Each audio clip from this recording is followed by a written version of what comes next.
We're on our way to an undisclosed secret location, escorted by Sony Computer Entertainment Security, to meet the newest member of the PlayStation family. With the formal announcement at this year's E3, everyone wants to get their hands on the new PSP Go. And that's exactly what we're going to do. We just don't know where yet. Nice suit.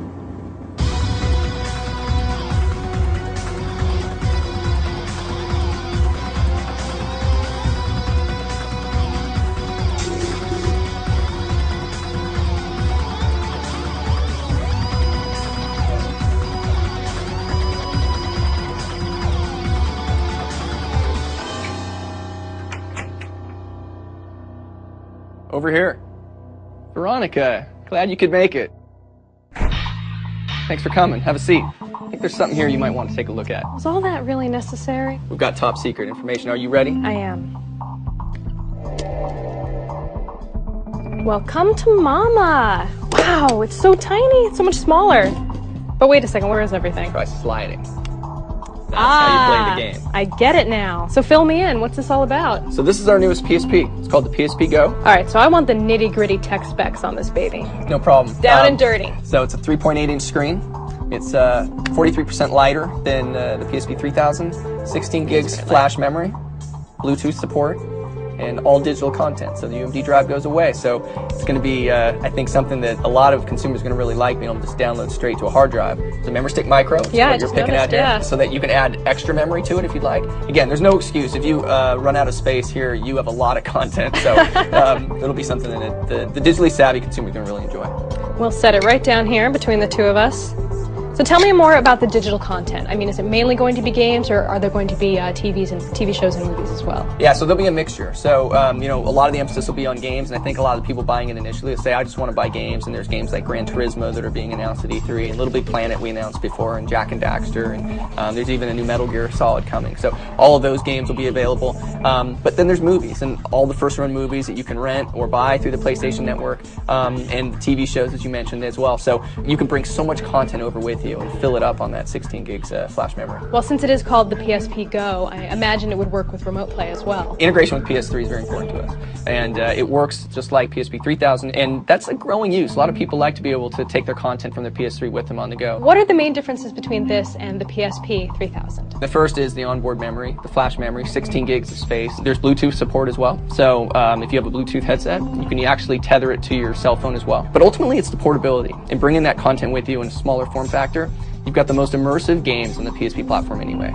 Now you've got a smaller unit to do it with. Is this going to replace the PSP 3000, or can you still get one of those if you want to? It won't replace the 3000. We're going to keep them both on the market. So if you're a consumer and you say, you know what, I really like tangible products, I like the disc, you can go out and get the 3000 and purchase UMD discs and movies and games with that. If you like digital and ease of use and kind of a more premium nature, the PSP Go is for you. Does the design open up any new opportunities for developers? If you're a developer, you could say, you know what, maybe I want to create a smaller package, a game that's a little bit easier to play on the go. Maybe something that you'd play for 10, 15 minutes and then put down. Just kind of break up the game a little bit more. So developers, I think, are going to be looking at that. In the initial launch, we're going to have some pretty similar games between the two, but I think longer term you'll see some changes. There have been a lot of rumors about the future of the PSP, and this device in particular has been very cloaked in secrecy for the past few months. Why this? Why now? Well, I think it's relevant. I think in this particular case, we always look to push innovation. For us, we wanted to get into digital and really kind of meet the needs of our consumer.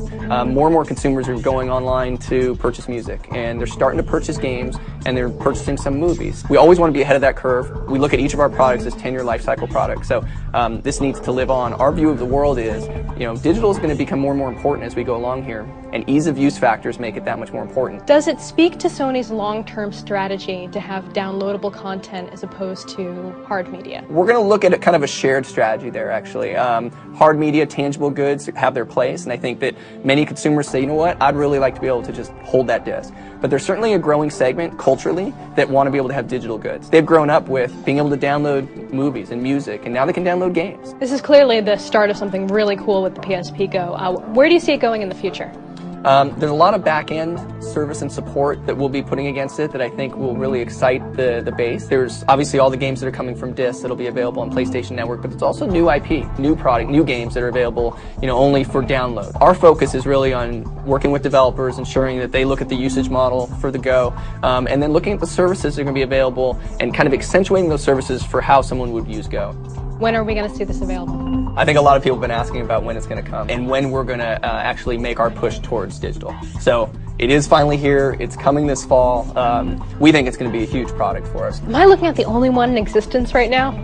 Actually, got a second one. Well, well, well. Put Gran Turismo on there for you. Core viewers know I'm not very good at driving games, but I'll give it a go. Good, let's play.